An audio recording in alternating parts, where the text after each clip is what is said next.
Saludos amantes del deporte rey, sean bienvenidos a José y la pasión del fútbol. Y este es un video dedicado a toda la hinchada peruana, ya que este martes 26 de marzo a las 8:30 de la noche se va a llevar a cabo el partido entre Perú contra la República Dominicana, correspondiente al partido amistoso internacional.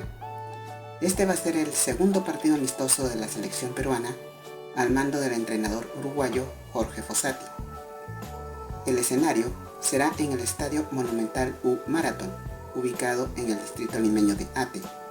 Esperemos de que haga un excelente partido, ya que este será con motivo de preparación para la participación de la selección peruana en la Copa América 2024, que se llevará a cabo en el mes de junio en Estados Unidos, y también para la participación de las clasificatorias sudamericanas rumbo al Mundial 2026.